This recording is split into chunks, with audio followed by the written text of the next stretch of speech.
President Biden traveled to Tulsa, Oklahoma Tuesday to mark 100 years since the Tulsa Race Massacre. A white mob killed hundreds of Black Americans and destroyed dozens of homes and businesses. The president met with 3 survivors of the rampage and used his speech to announce new initiatives to address the racial wealth gap, housing discrimination, and voting rights.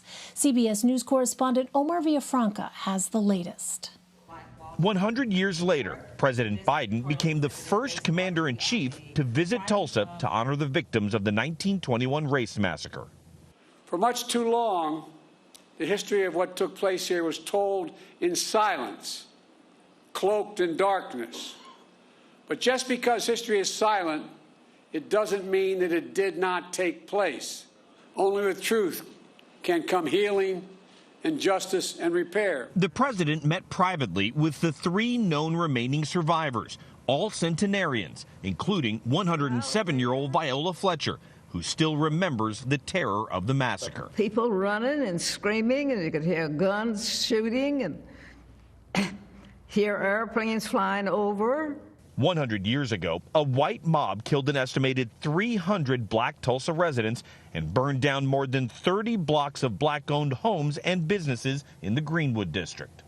Hell was unleashed. Literal hell was unleashed. In the aftermath, no one was ever criminally charged, and insurance was never paid out to Black residents for the damage. We do ourselves no favors by pretending none of this ever happened, or it doesn't impact us today, because it does still impact us today. While in Tulsa, the president proposed new funding to increase home ownership among African Americans and to help minority small businesses and entrepreneurs. Reverend Robert Turner's Vernon AME Church was burned in the massacre. 100 years later, Turner says the president's plan should just be a start. I don't believe that America is broken. I believe we're just not finished, and it's up to us to finish the work and to finish the task of bringing justice. Residents wanted to hear about reparations for descendants of the massacre, something the president did not talk about. But Elaine, just a few miles from here, the city started digging up what could be a mass grave of victims of the massacre. Omar Villafranca, thank you. For more, I want to bring in Sean Sullivan. He is a CBS News political contributor and White House reporter for The Washington Post. Sean, welcome. So Omar mentioned in his piece, President Biden is the first president to travel to Tulsa to mark the 1921 Race Massacre. Why did Mr. Biden decide to make this trip? Well, I think this president, this White House, wanted to send a clear message to the Black community, but also to the country writ large, that he was not going to overlook, ignore, or just pay a little bit amount of attention to the anniversary of this horrible massacre, that he was going to go and he was going to speak about it. He was going to speak about this dark chapter of the history of the United States. And I think that was, a clear point in this trip. This White House has been careful and selective in terms of where the president goes. You've typically seen him go to competitive states, battleground states, places like Georgia, places like Pennsylvania. Oklahoma, of course, is not really a competitive political area. It's a Republican-dominated state. But I think this White House, this president felt that it was important to commemorate this anniversary, to speak about it, to do it on site, and to do it in a way that showed, his, paying attention to this moment in time, reflecting on the decades since this massacre. And as you pointed out, he made history here. We have not seen a president come and do this and make the trip to Tulsa and talk about this incident in the way that this president did. So the White House also announced several initiatives to address racial wealth disparities as well as discrimination in the housing market, among others. Walk us through those. And also, Sean, talk to us about reparations, because the president had endorsed creating a commission to study reparations for Black Americans. So where do things stand on that? Yeah, well, Lynn, when you look at the steps that the White House promoted and announced today, there are some things that they put out there that are notable, but there are also some notable omissions that have caused some controversy. And as you alluded to, the White House did say, look, we are going to announce steps that the federal government is going to take to help minority-owned businesses. We're also going to, help tighten laws when it comes to housing discrimination and ensuring that Black Americans can have fair and equal access to housing. But there are some things that some advocates and activists wanted to see. As you mentioned, he did not talk about reparations. Reparations in general has been somewhat of a sensitive issue for President Biden dating back to his campaign. He was pressed at the time, and his campaign was over and over again about where he stood on reparations for descendants of slaves. And the president, as a candidate, never fully embraced that idea.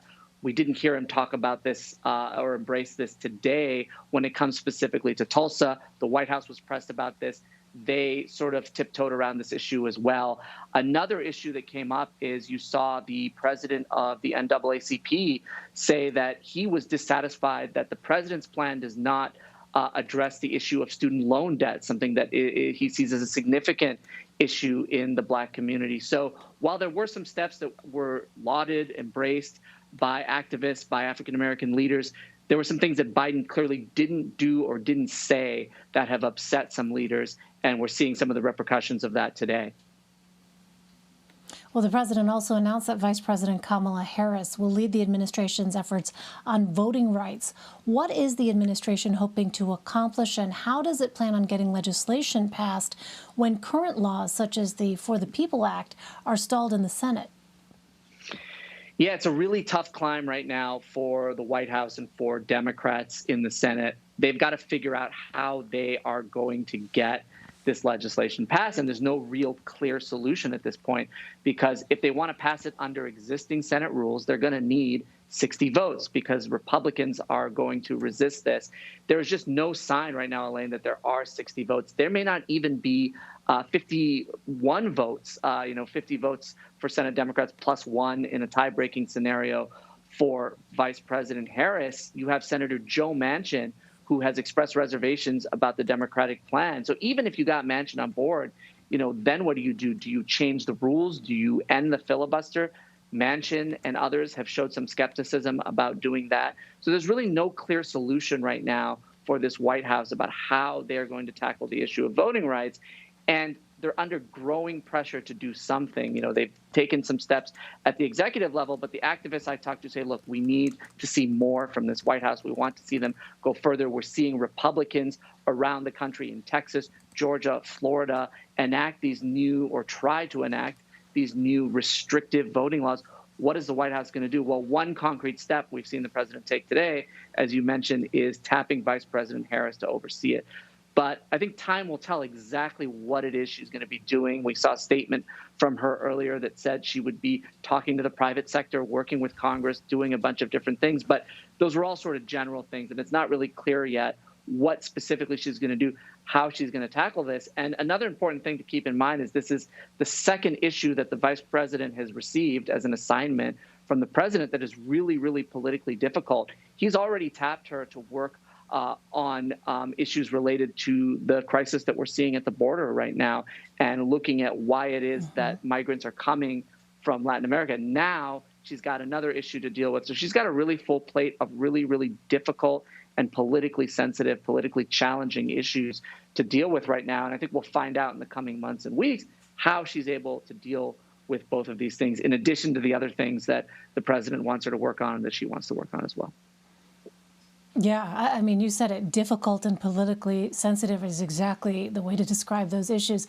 Finally, Sean, President Biden is set to meet with Senator Shelley Moore Capito on Wednesday as negotiations over infrastructure continue between the White House and Senate Republicans.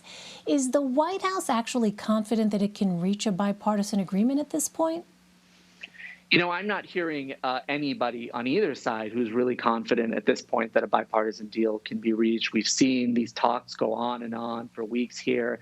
But the reality is both sides are still really, really far apart. They're far apart in terms of how much money they want to spend on infrastructure, what they define as infrastructure, and how to pay for this infrastructure. You have Democrats saying, look, we want to pay for this by raising taxes on the wealthy. Republicans are saying, hold on a second, that's not how we should do this. This is not a time to raise taxes. So we haven't really seen any breakthroughs on either side, really, that suggest that we are on the verge of some sort of bipartisan deal. they continue meeting, and this meeting is going to be certainly closely watched this week between Senator Capito and the president. But whether it actually results in anything is a whole nother question. And right now, there just really isn't any confidence on both sides that they are about to hit a breakthrough. So unless something changes, something dramatic happens this week, some new breakthrough happens, it looks like we are headed to a place that we've seen before, which is that the White House, Senate Democrats, House Democrats are lined up on one side, and then you have Republicans lined up in lockstep on the other side, and you have a huge political showdown brewing as we go into the midterms over whether these policies that the president has pursued are the right ones. So unless we see some sort of surprise breakthrough, some sort of last-minute deal, it doesn't really look right now like there's really, really high percentage of some sort of big bipartisan deal, Lynn. Yeah, as you know, I mean, the clock is ticking here. You have to wonder how much longer these talks can actually continue. All right, Sean Sullivan for us. Sean, always great to have your insight. Thank you. Thanks.